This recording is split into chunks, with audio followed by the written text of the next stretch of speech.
Semi river, Odiaba. 9.9. Memraso, Celebeko Studio B. Na Yakwakuti Union Kopana Samari Pastor Bismarck upon from Techimentia Deeper Life Bible Church. Don't forget, say we are streaming live on Facebook. We call Facebook now I search for upon Bismarck. Upon Bismarck Facebook ni nyame pam. All like here now I share. Like and sharing our Facebook ni nyame crossing comment crowd for ube commented. The more now we share no na afufron so ehubi. Na omonso etumi asatra yewia esesa ni na kogu YouTube eno so kwa Pastor upon Bismarck TV on YouTube e won so kwa na wa subscribe ne kama obem papa preaching sina se e wo ho na onso wetumi ahwe papa mo akwa DJ Police Milioso amba cho ho tse Janada Roma enwe pa yeda yankopana se enen so yeda foforo anyame ayaman se entina se ne ntin yankopana se me na nyimbre ode e man no kwasem pepe yankopon hyamo adofo ne atifo yankopon da Roma pasan e de yankwa che ntino se de da yeyo no se no na me asem no ano enne kutekuta yesa anka nipa ka de atu ntino baby a will be a mepese isi trust na onya break so na uti yankopon asem bra ye bom pae no si trust yankopon tifo be da wase se nyumre so do adofo enkwa che yeti ase a na yadom insha enmunyam enkamfo nka odin se brebia no odi ekuchiru nsai na wo kraye wo sesi wadom ti yeti ase dali enyam ka odin nyumre ya wo de wasem bayi awon kuku mfem na asem ne o chire ne nkwaje ne fa hodi ne adom emo adom so maye ne wiase boni yintimi ni boni so nkonim na ye nante tene menim se obekasa afeni mu se wasem no wo de ujia fem abema oma ayeno bedawasi wo Yesu Kristo di mo na me bom paye amen ya semo a yeti no anumre watu din se bonsam jemja no wabiem bonsam jemja no wabiem ija eye atemu a etwen ni bonyefo a wo mo ntimi anya nkwaje wo mo kra wo mu echi wo mo kra amane hu nti saja no wabiem emu abie na trese nipa ewu wiase dodo no a na ekọ bi se bi wa asase so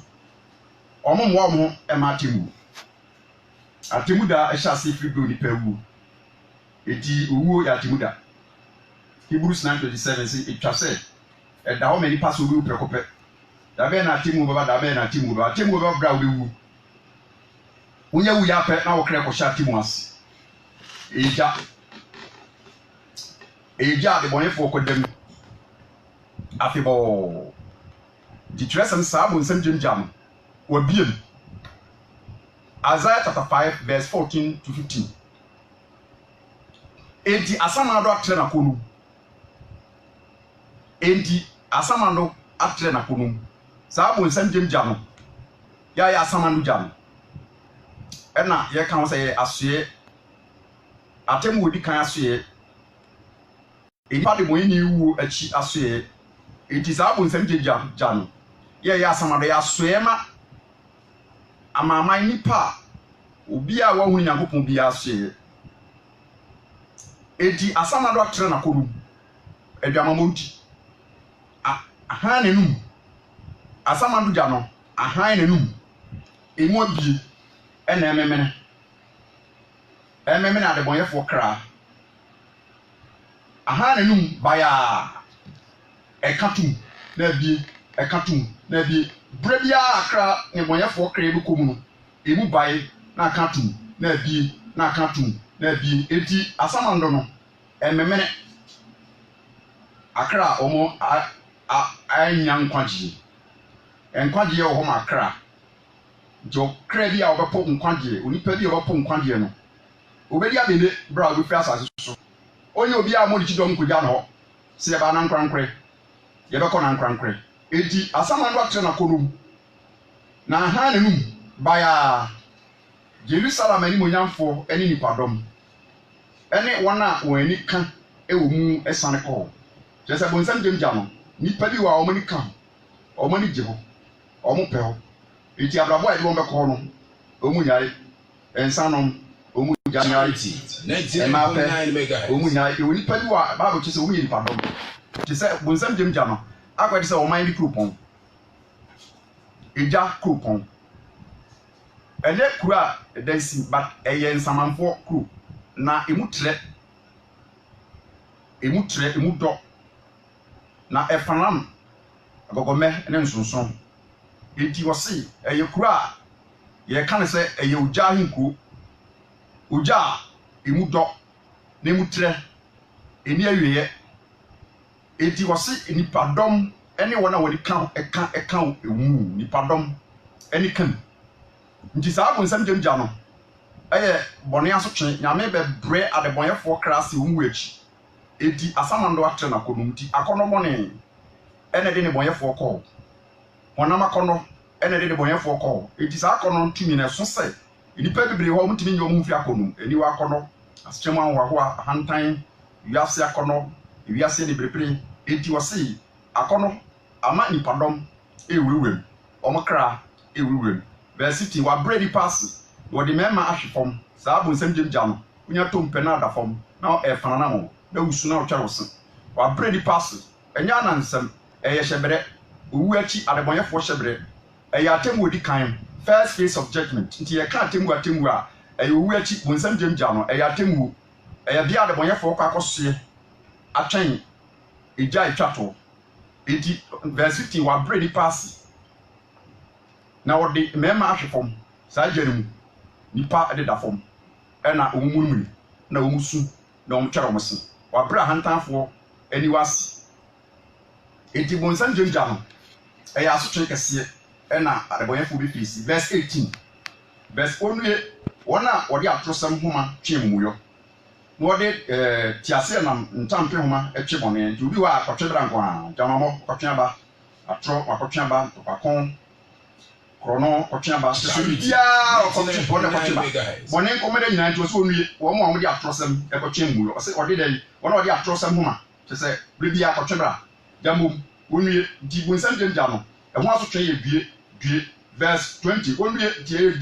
due because bone na okotwe aba no eso asotwe no so se bone na ye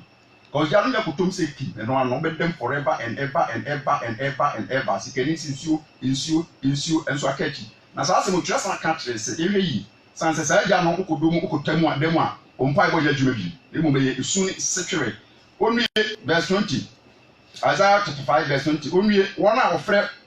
bone se papa na ofre papa se bone onue bebre wa omfre bone se papa omfre papa se bone chese omo tu se omako bonsam jimu nti omo ni ka bonsam jimu ti be bia omo kanfo bone omo do bone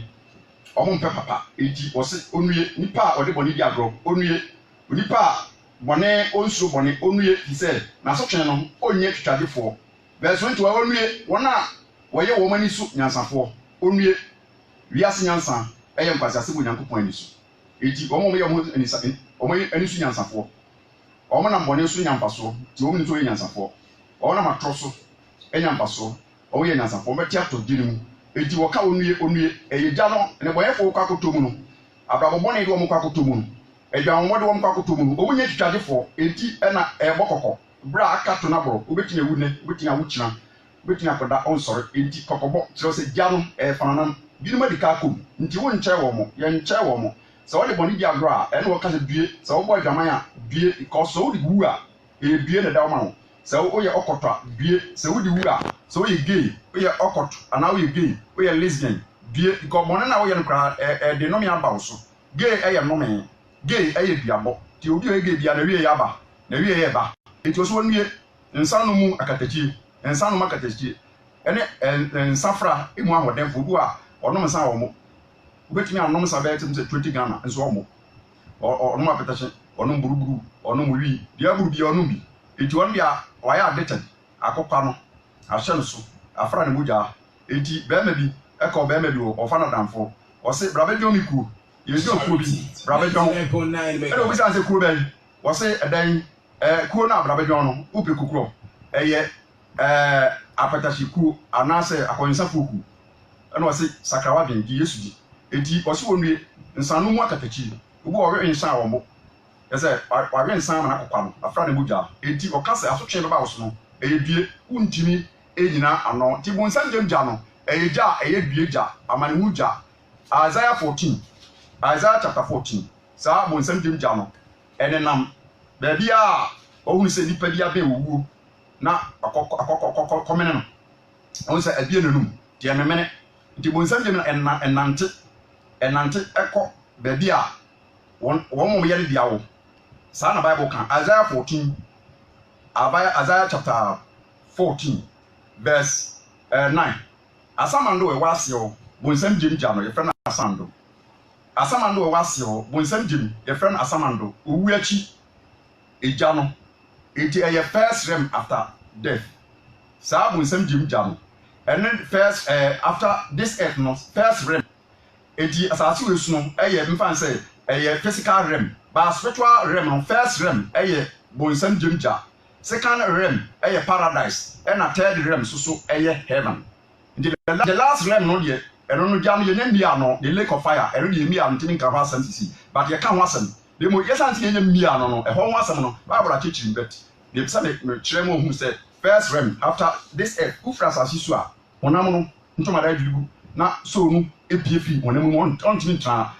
okra no tin tra physical realm mu itu obekọ spiritual realm the first realm no onipa bi ewu a ne kra ko first realm eye after death no and first realm no eye hell eno na de kan se menam sunka bi bomu a benso boni bia enti ho no se we Kristo ni an Kristo kan light na ba beto so na kire kwan de wakosoro ana se kire kwan de wako paradise enti no paradise heaven abobo ano che se what you have what be heaven wi ana se kamia se heaven amu na wura enti yenhwe o se asamando wa ase o makato asamando first realm after death onipa da se ni wura atemuda ebeba bra wowu atemuda ekohia na nkwankre nyame mka nipa nyina mo musi maboa ma no mo ye group ba akwa petachefo maboa ma no ibubu nyina tia bom akwa emfanse awifo maboa ma no ibubu nyina tia bom because obi abekọ wanwan atemu obi abegye nyame ni wanwan owu obi abewu ankwankre saa nete enti saa charity atamando ya no first realm after death for the soul judgment uja atemu uja sotwe Yamanhu a Yankopon kasa na esisi sa rem na to ama the source of sins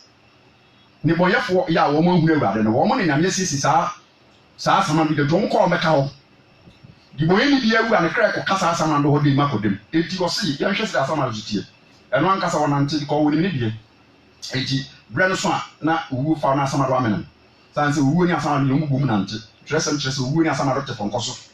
wu ni asama ndo wu na enante bom nti wu fa ope na asama do amenem Revelation chapter 6 verse 8 so wu ni asama do te fonkoso ponko e se ash ensonson na wu ni asama do nti wu kumpe na asama do amenem ya asama no na wo menem ho na mbeken kan se ho no first realm after death the source of sinners first realm after death was the source of sinners ni bonyafo koyinsafo wiifo akronfo atrofo edwamofo geefo ene okosukotofo lesbianfo fo obi a the one sakrabia no saafo no di ni nkwan ntuo mo no ese o mo kra na de o mo kosai de o mo ko puja prison no mo kosai kese o mo dikasai bone ankasa se ni pasu bone edwamo se ni pasu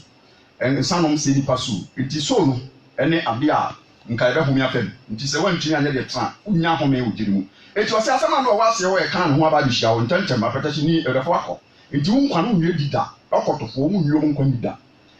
lesbianfo ma ne ma wo moye bom ho da pa na oba ti de katrama pepe ba donko ya ba ya ase we yesi ba parliament fo ko jipini ne onko je kata jipini oba de na no ketrema no ya fa ba ya ase se mfa nko parliament na parliament ni ntu bema ne nko bema ne to ko fa ne bema to na one na da ama moja ason ne saa wo mo yese ne o ma sai o mu wu ara no o ma bo pampers o nkokobo ahu awro afi o mo to so geefo no be kire mu na na do bo hene odi nyansa papa we akasa ma me kra ko ma to bi mpa so obi a kra kan se bia na do bo mu na kasa me ni age ense ma me be kan na do bo hene kan bi me ni age pa edige ne lesbian ya abodam ya jimisem ya nkwa asem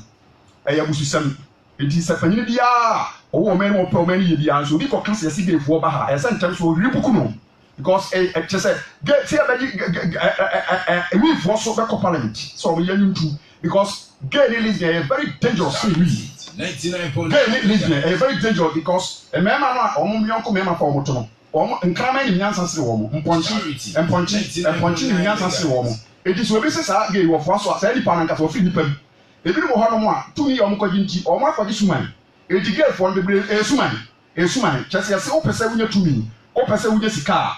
fa meme tum na o chiri afa mpreru edi esuman edi gay o mo gye so ya esese bi no bi ho a ma tese si abai mpanimfo bi ana nipa kasifo bi gitum sa afo no enye kwa o mo kwaji suman edi o mo hia yaresa o mo yare edi se gay be ma fa be ma to ade ne se pictures no ma se bia mehu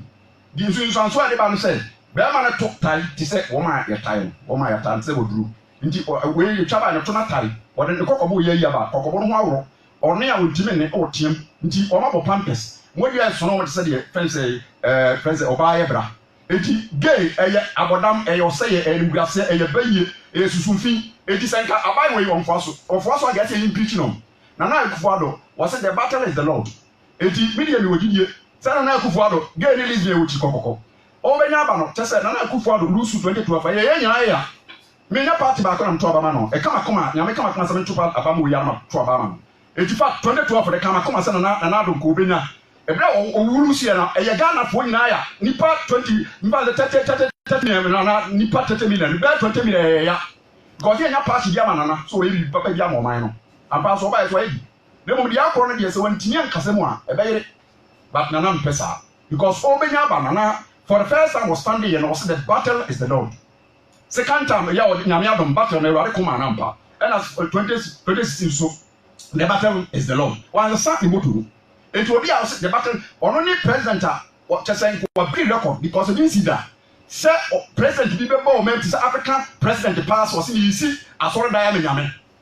na ono na ya dige ko fa na news so o dige atu em para na do em para no was the battle is the Lord no and I kwaya game na game ye say abodam po djuma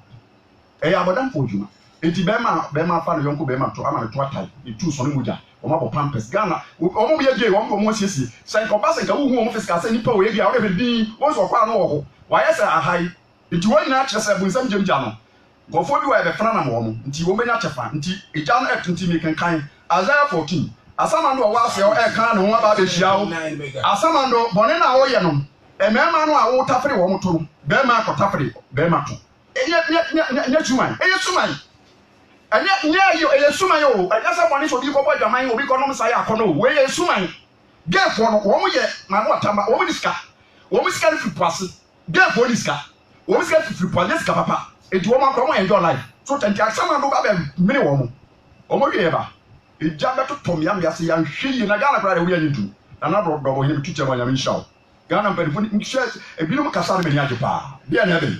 asamando wa se o kan ho aba de hyawo henya ntamanfo wo mi dofu nti se wo mo henya ntamanfo mo tia ya tia se wo no wo mi na be da wo boni adi wo mo da wo da wo adi wo mo da wo ni boni adi nti henya wo me di eja mo fo yi wo mo adi akonsafo yi wo mo adi wo sa boni na pa bebre ho ntoma eno ni ge no lesbian ate no ebinom aba wo me mo si a wo di boni suma sa fa nkran atum sa e dia yo wo nya nkama de e na wo mo ntoma pa nti wo mi na ni bagu asama kama ko wo sie kra the Lord will expose you. I'm telling you so do musi say no crepa say na do de so osi da ma osi ayi da ma osi asoro da me nyame na ere no ko di atu asoro da be na give for no ka kuchita so nti president owadun pasi PSHS ya pempa na nso so no obo sam pese anaso otamfo bi pese ogu na nado abaye ni masi na ono so be sore gina na so because Ghana pra no parliament kura ka so ma di atuma e o mo na be ye Ghana for ye ya adwen because asase we chi se bususam no so tanti asana no be me wo mo enti ya kaya kenkan to so na verse 11 Isaiah 14:11 o ka se yes ane aba asamando o ye ohina asamando ja na twen de boyeni nti we yi se mpan se wahindie no amfa Kristo abe me no se wo ye tu di tumi next one amfa Kristo asamando be me no enti o yi ni pam na o ka se yes aba asamando o ka ni pa kasefo ni pa mo sika wo wiase nipa o mu di tumi enipa o mu ahunyade enipa ebu wo mo ene o ka se o bo mo kokose o ka se yes aba asamando o menta ene nso so wasekete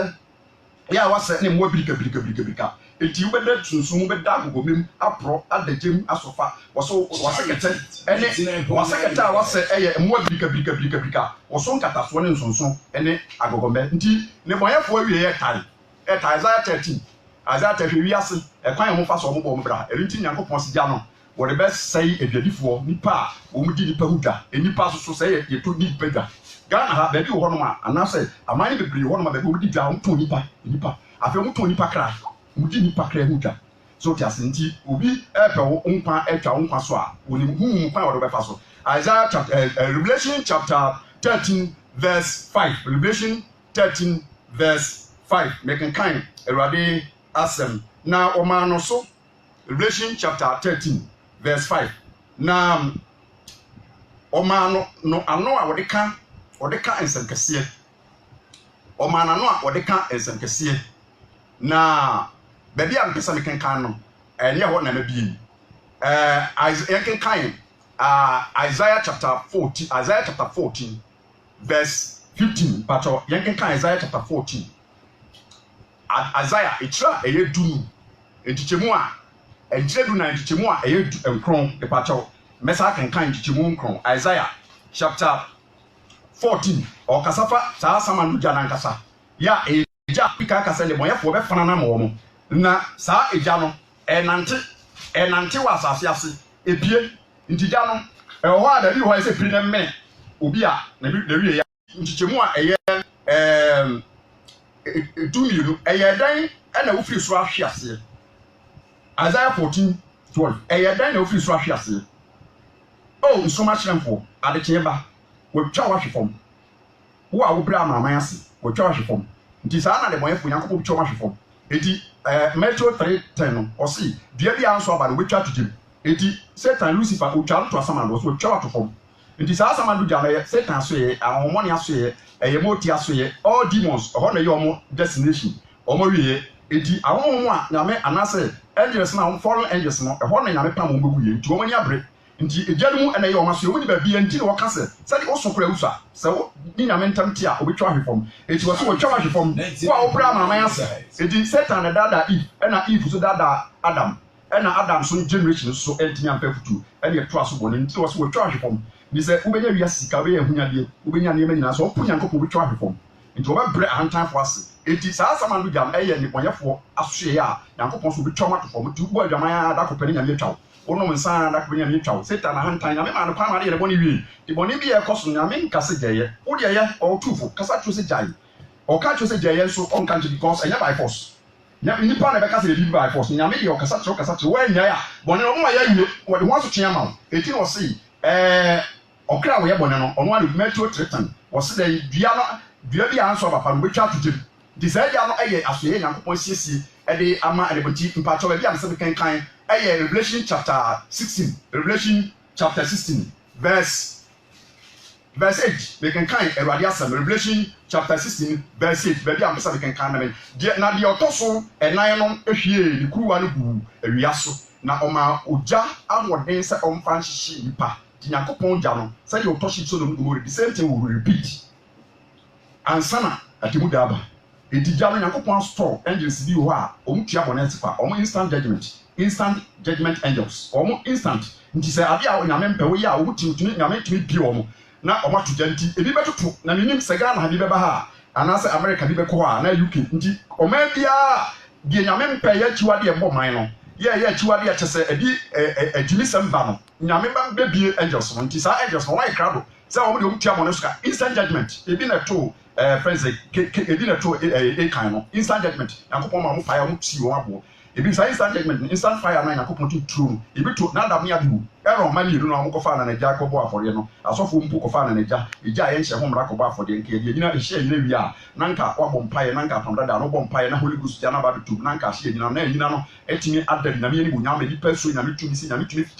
eje so ba asase so se na be yi pa be hwe yi se ade bia wo ye bia so ya ade na me pa na me tumi nyame atem ofiri so be ba asase so tiawo ti wo ye bone wa asase so nyame wo tumi so ba asase so tia de boyefo enti e na wo kasa na dam ne abuuro Yankopɔn toja ne so fe ye den ana so toja e ba be hye wo mo enti wo nyina ye kokobone kasa kire me dipa enti se dia de bi be sa ato enti be repeat se no amre so ana se Sodom Gomorrah amre so Genesis chapter 19 verse 24 no se Yankopɔn toja ne so fe e be repeat nti na msa kenkan ti judgment angels bi wa wo ye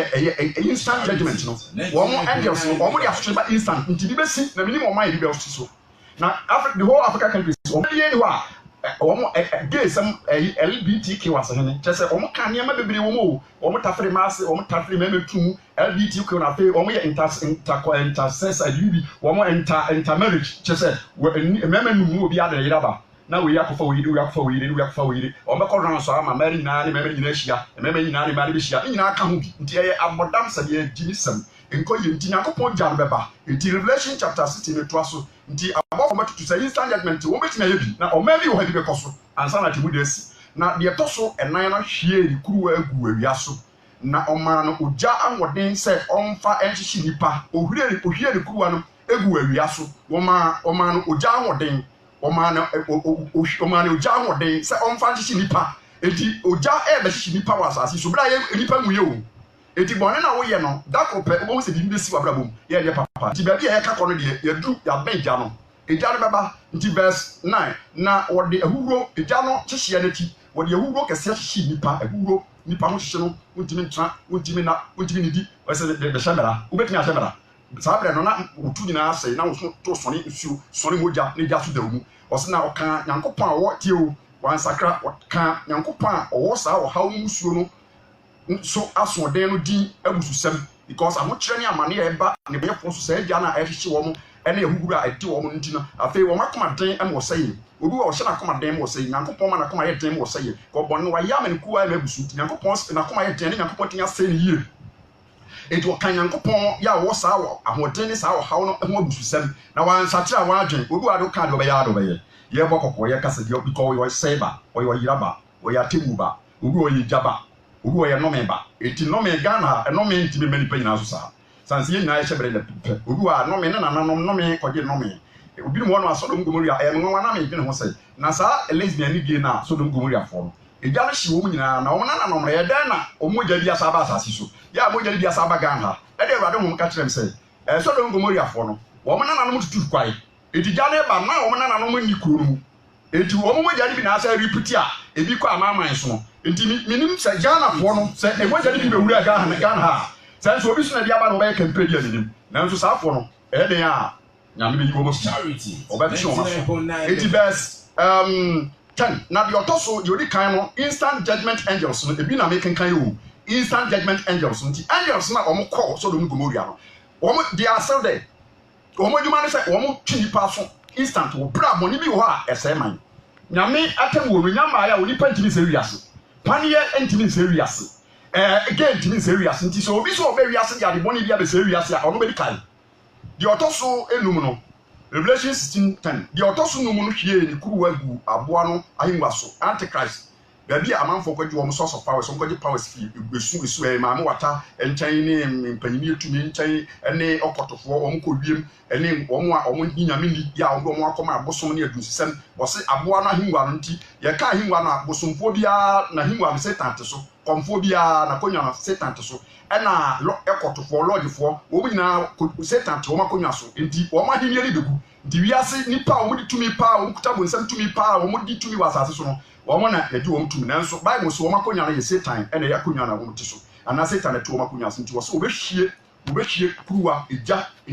ɛwɔ kuruwa mu agu so ɔsɛ na deɛ ɔtɔ so no wɔn hwie kuruwa no gu aboa no ahengua so na n'ahenni no dane su enti sɛ saa bonsam nnwuma ne sum nnwuma no sɛ ahyɛ ase ɛboaboa no akɔnsafoɔ boaboa mo ano gayfoɔ boaboa mo ano obi ɛpɛre right ɔn lesbianfoɔ boaboa wɔn mpɔm right saa so na friends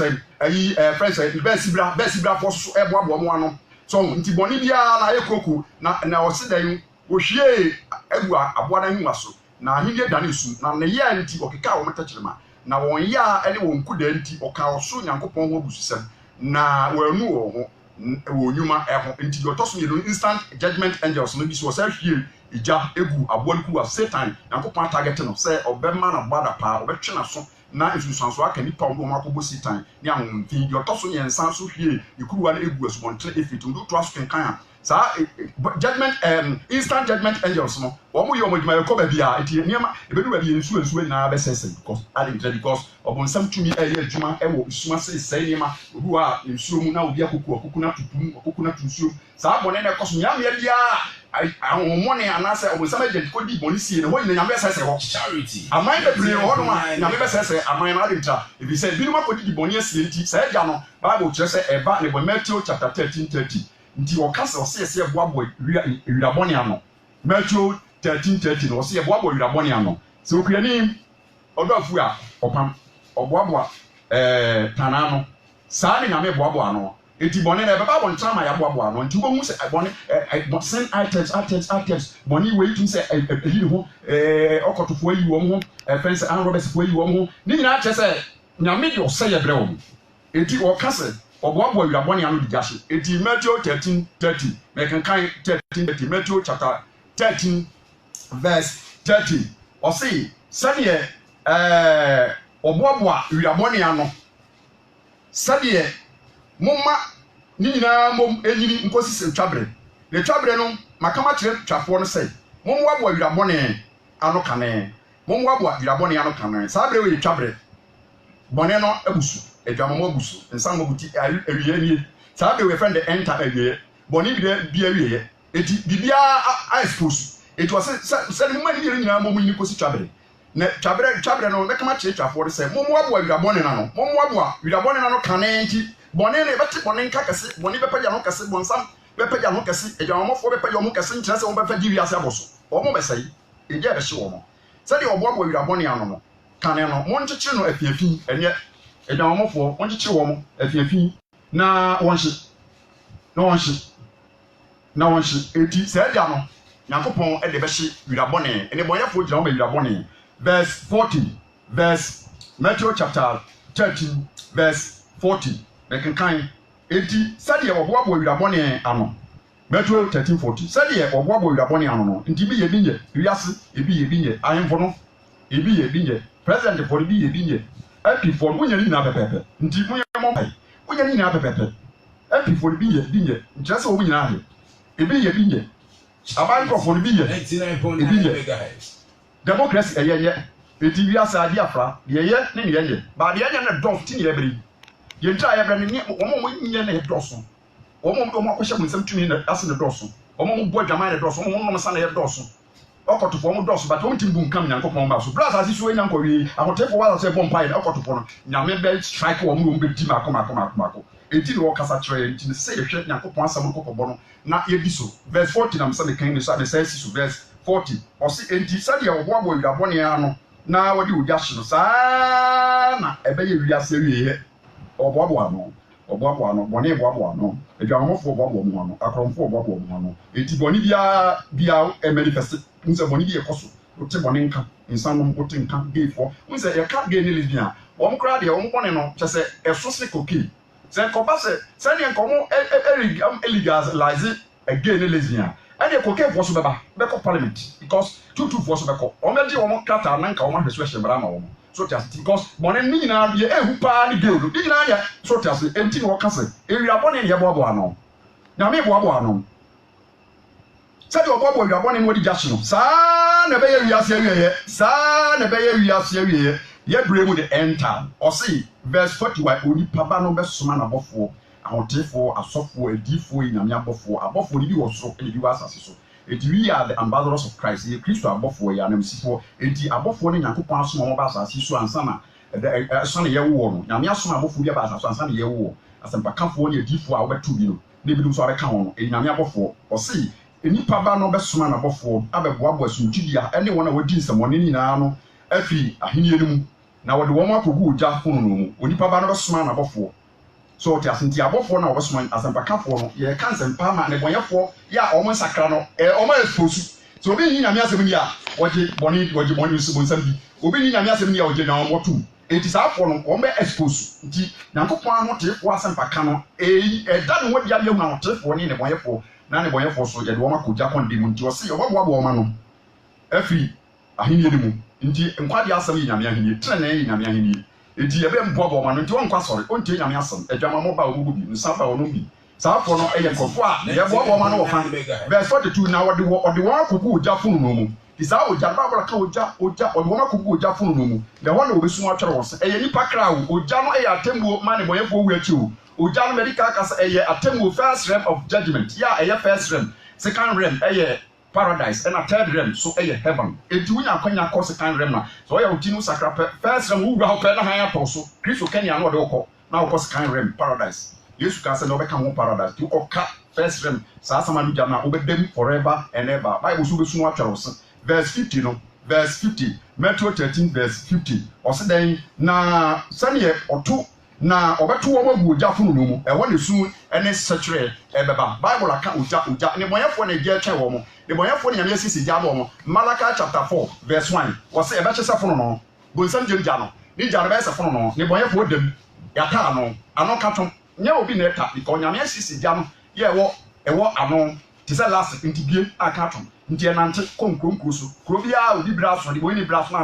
amene no nti asama du gya no call for sinners, source of sinners. Nti sai ja na eba hutini ne sai ja na ma wo. But Christo han no to so a na obofo abefa okra de ko. So ti as the Bible say Lazarus wu ye no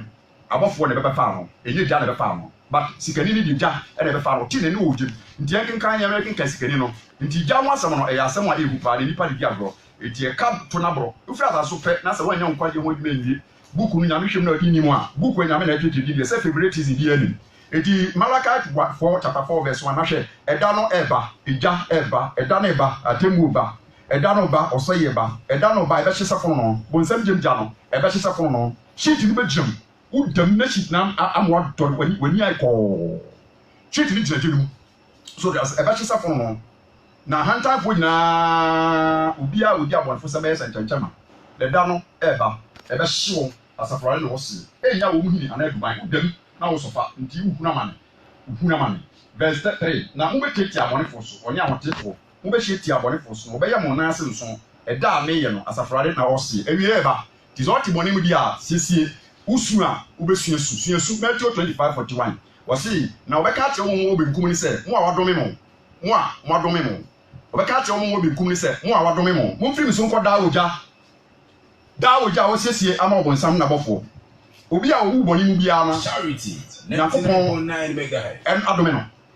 se ya no me pa nkwadi adwen sacha sama ya ka wantinya sakra mpem anka bon just say we confess na what turn it from sin upem anka ni sikaje adwen sakra bone na upem kansa na won mu agya insan so be say ukibi ana be say oyemade adwan mo na wo bo bitini yare konkro yare abrew na what ho afi ho krono na wo bo bitini am adome ho obi a wo ye ne me mfata de bone so eye hawo yare so tia nti usakra no na obi antini anya ne kran kan ho yehuma na wo ekoda bo semti enu nti wo kase na obeka kire Matthew 25:40 obeka kire mo be nkum ni se mo a wadome mo mfiri mi so nkoda oja wasiesie ama wan obonsam na bofo nti yakopon abere nya nte amo ya nte se jare de wan siesie purposely for nipa so enti wo de nkwade abeto nkwade atwede Kristo fro na ko heaven o fro nkwade atwede atanye abrabo o de ko heaven o fro nkwade atwede na eye kronkron ya abrabo o de ko heaven o so mpe wapo o mpe papa no fa bone nti sa bonsam de atwede no eyeja amana na beto watu enti sa o mpe papa dia bone beba o so nti sa bonsam jemja no eyeja obi adi ka ko ma Bible aka wansa mate Luke chapter 16 verse 24 Luke 16 yanken ka verse 22 ansa na 24 na eba se ohia ni wuri nti owu beba da kope owu beba nsama ye kan nyina munim wawie editie na famu aba bia na wunim na afi na nko awie meto nyina wo benyina te hu hia so owu akọ heaven se wo nyina ye osu awu nyina o ade owu aba bia abekọ no heaven abekọ hia se wo nya sika osu nya sika o uwa heaven abekọ hia nti wiase bibia e waza su bia owu achi nka we mai bi wo nya hwe so mfa so bia so na atase a otisu nyame na do betana so nti o mma wani munya wani nya o yase wo be mo ba ase wiase na wo na be mo ba wunya de ope nyame be ya ma wo but who will chiwa sakra dia wonya ma wo be daji enti sa Luke chapter 16:22 no o se da nya e ba se ohia ni wuni ejanja wona fi abofo be so ano abofo be so ano nya asamando abofo be so ano ya nte se owu ye asamando ho asem abofo be so ano eko Abraham because first realm no be call asamando ho no ewrade bofo be so ano nti na je bisi na bisu ka dibo mo bisu because sun ka dibo no Kristo ba be so awo abofo ba be so awo o se na abofo be so ano ko Abraham kuku na wo de fo nso wi do sie no eno ya asaso asem eye usikeni ojeni nsu no abo osoro asem abofo asem so ocheni ni wu abofo asem so usikeni wu busnafo asem sanse ifunu no o me di funu no be coffee di ma ya ne ma bebri enti wo se abofo be so a Lazarus sanse no sakra na usikeni no so wo se wo musie no asaso ape yenhwe enu achi na o ma ne ni so no wo enyanyade o enyanyade do hu Abraham achichi Lazarus o tiri kuku wo tiem se Abraham hu mi mobo na so na Lazarus no fa ne nsa tan ko bonsu ba bi do tachirema na mi wura mane ujaframa mu Abraham ka sa akachi ana o se iku de no me no ntam nti sa ku no nti first rem na maka se asama no gya no eye first rem tu focus kan rem no eye amana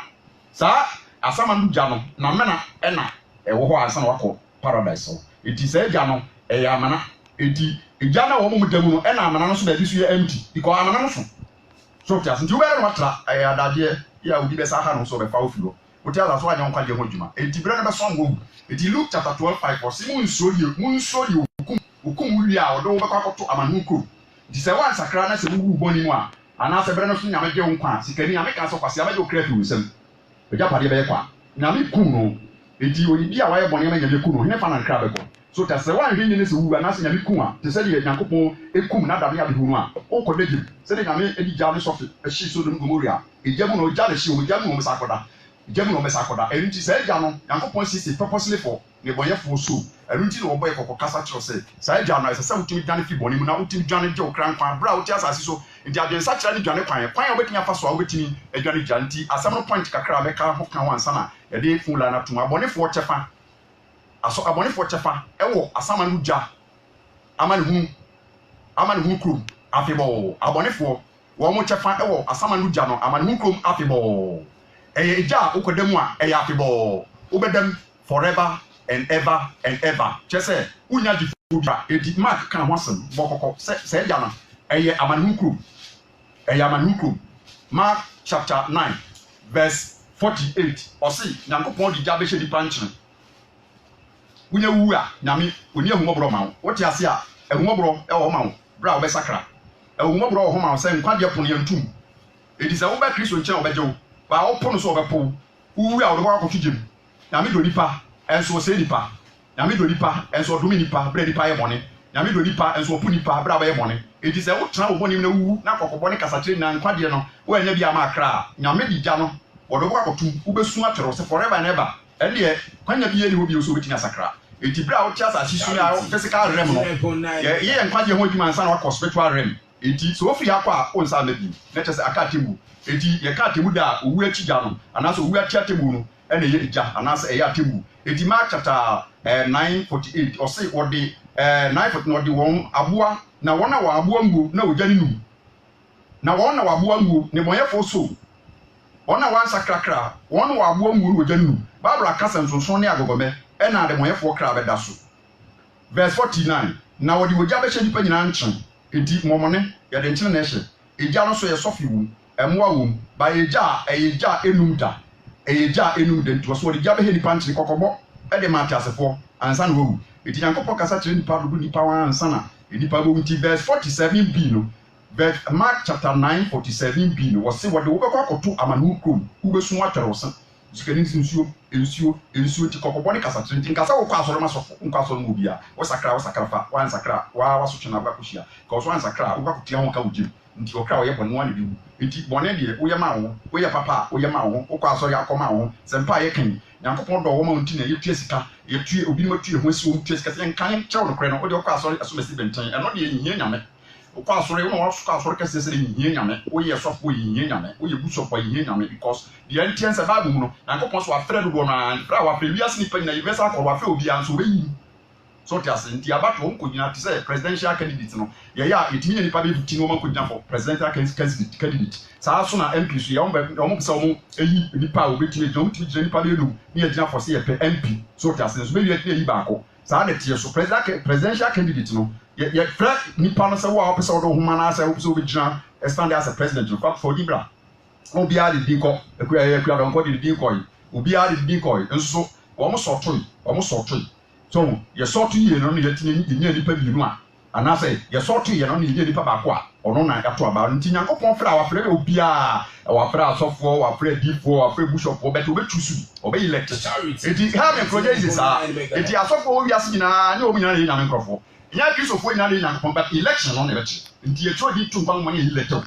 nti no si nipa de bo yi ba sakra so abofo people energy election no enya sa wo pe maka mo ne ya ye ka to ni o ba obi a ya elect watinya fiti ofi boni mu na wa ba konkuru ye mu na do akoma no adi nyina so basu nya nkwa na ye oni ya elect o nti no enya wo mo mesem say radio be dey e be koso animemu eti ansa na be fula na tum yanken kan kakra verse 47 Mark 49:47 was what wo kwa dey wo do kwa to German hu krom obo kokko edwamamu ni obo kokko ko yinsani obo kokko wo ye ge ya obo kokko ko do kwa to amanu krom wo ko demu a wo besu atwerosen wo benu na aka achi enti oso wo ka koto amanu krum nyankopon asem bo kokoro an ko kase na mitim wo de wan kan kire ati verse 45 wo say wo de wo ka koto amanu krum verse 45b wo de wo ka koto amanu krum Mark chapter 9 45b wo de wo ka koto amanu krum and Mark chapter 9 43 wo say wo de wo ka koto amanu krum baabi a ojani nu na mo anusu enti eno mo amorka oja e frana mo enti oja nyankopon siesie ama de bonye for enya agudie enti oguso kasa kire ni pase enwa na ye krankwa enti Bible say Revelation 20:15 obi a wo hu ni di won kwan mu obato na twene oja tadiem yanken kan quotation ba ko na yemi full Isaiah 66 verse 24 Isaiah 66:24 was say na ye be fiadi ahotefo nyankopon say ye be fiadi ni akohwe wo mo ato nyankopon mra afu se omumu mu anguda ejansu Isaiah 66:24 ye be fredi ahotefo se nyame ye adom nya akwa heaven a nyame se ye be kwakohwe se ademonyefo bone aso twene no se ne oboa na aso oboa enti wo se ye be kwakohwe wo mofu se omumu janum da ebo lu enti ye ka so omufu na nkire se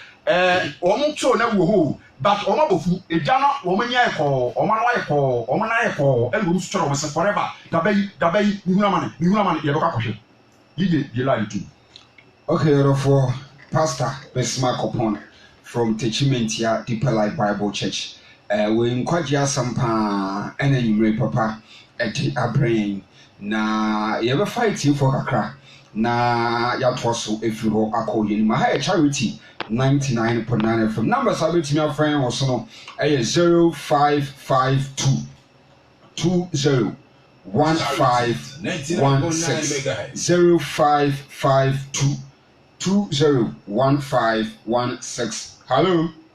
Hello. Good evening.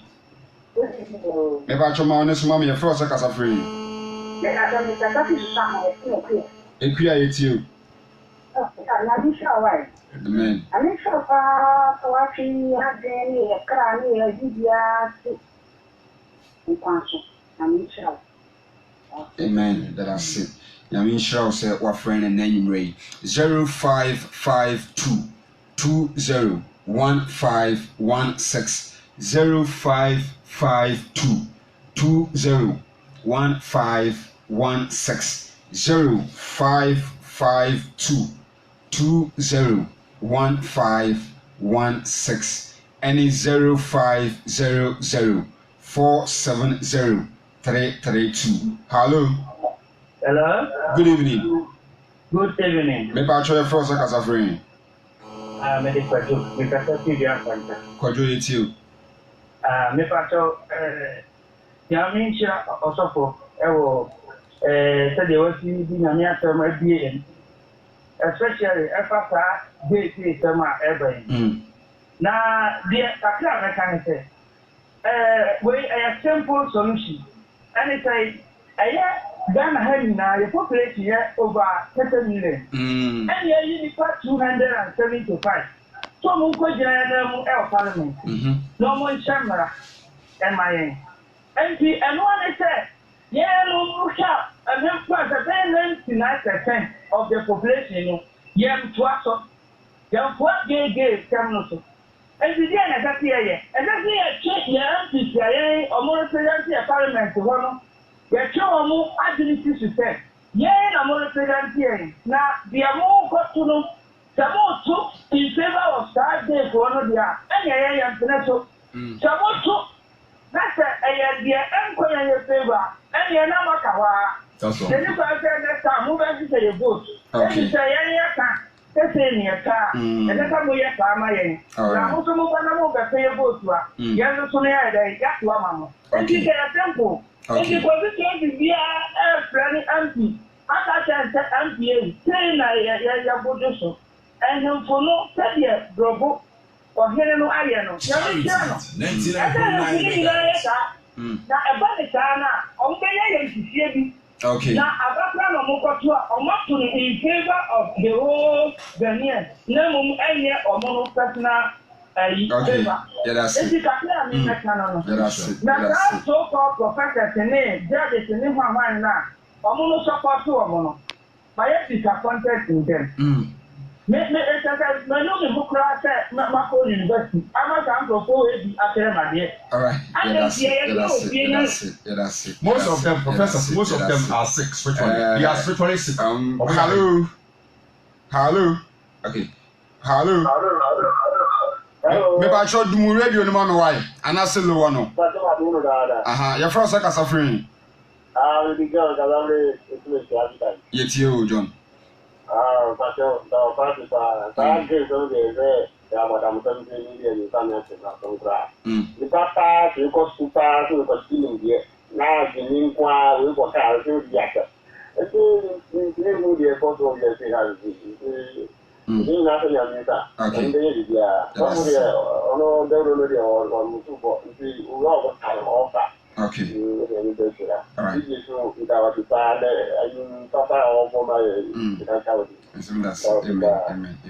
Yeah, that's it. 0552 201516 0552 201516 and it's 0500 470 332. Hello. Good evening. Me pa choma woni suma me kakra e first second suffering. Yet you. Papa, they were yesterday. No one near Kosovo, my Canadian. You won't have. I was any 2 years in Juno. The new with me, I don't want to come on my mouth. I think my pipe. You said if I didn't know, yeah, you went to go grab you. What did you see? Come on. That's not. I assume. Adia and more crown messing empire was and more crying. Yes, I did. Papa. And more and punchy, Bema, almost yes, I did not check. We not check. Then you cry when your son as you said, your baby again, lesbian. As some papa.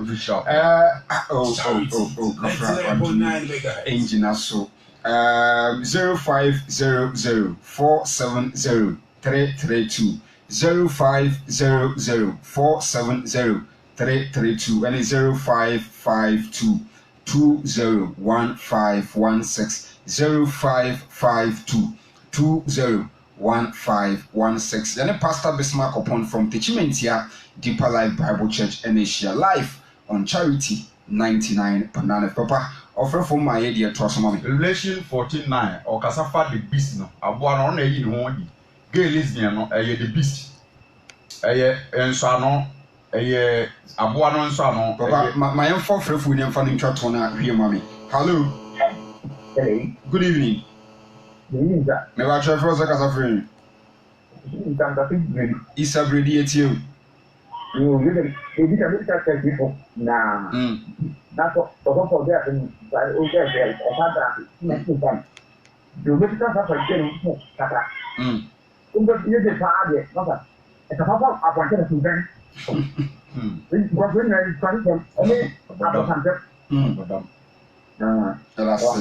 Papa, I feel you, mommy. At your buff for Revelation 14:9, the beast no, then Subai, the deeds of the beast no, the Numa, the works of the beast no. And the above for Tosso, me and Sandy, when she the neck as team said, so we could to a one on any who no, now a giant edisi, ne Moma so, Anan and Sasua, or no overnom Yankopon, Ebufu, and San, we hear the Ebu. The buffalo crew and movie. Now I dear, O jarness of him, a man for being a man. Now the attorney said, Nipano, I don't know why you must have it. It is never ever. It is so to me done when the Yami upon Huntuma. It is professors in the park as a fully brew 1 month to see, or most you see now just a woman go see and go upon 1 year. Or go see a body as a pay. Emma, or man for Yamasaman Countino, or Mapa Yabuana Shenson, 80, as I said, Yami Power almost say ya, everybody was the quite no one. Quite almost is room. As a just over past 1 and I mean, I say, it was almost giant, a content to a more. It just said, I content to a more. A year, Suma said, now what you do, Diano, as a Ukofa Bemato, and I say Ukofa or bar or yam, just say Suma, it is Adiano. Ya, just say a one with Germano, and say, I suppose to know Nakupon where they. Edin a bufu show no ba so enti sai ja no a na me hwe bu so do ngogo ja ja mo we saba because mra in part say parliamentarians yi so omo secretary on ko difin krata na ho na de bere wo mo ana omo de ye na omo kan kan na de asem omo kan ana president no brave ye chemo kasai say onya kasai so be kasa wo so nkasa wo ye hwe because se ko base du ba bi ye de na impeachment be bem na ba ko yintu because the mark of the beast ni ye mpe it is onya ye tumu pe ni a che wo so o ye beast ni dia just only nipa kontumu mu akora de so that's the mark of the beast it was one never no yankopon bufuo nsa wo hwie ne tententi abufuo na eba ebegu wo mo begu wo so so don ko bore jade ku wo mo gu wo so no gane enti wo fa Kristo na sa wunye gay na sa wunye gay ti kire se wo ye boni bi ye nyame de be chew apart from gay boni bi a wo ye bia no wu aboko busaji sakrawa dwen ansa na timu aba yamon pai erade me de wasam a wo de ma me de ma tifo mani twimfam wasam wo nkwa ene asodwi nti wo mo ye wo de am fa asam so babo ma no won kwaji na fa adom to ma so yebetime gyina wo krim akosi se wo be fe akọ heaven se yebetime make heaven yehwe yes yebeti asam keke e bobo bra bone anase ye be fe bi mu bone mu yebetime gyina ma tene kosi se be wu yetime ba heaven nim se wo be kan ba ho ama yekuku ali yetime gyina whether was so team in Bible o Yesu Kristo di na me bom paye amen my number to 0249 67 57 61 0249 67 57 61 akopon Isha etifo nyina amen me pa cho wa wo hwen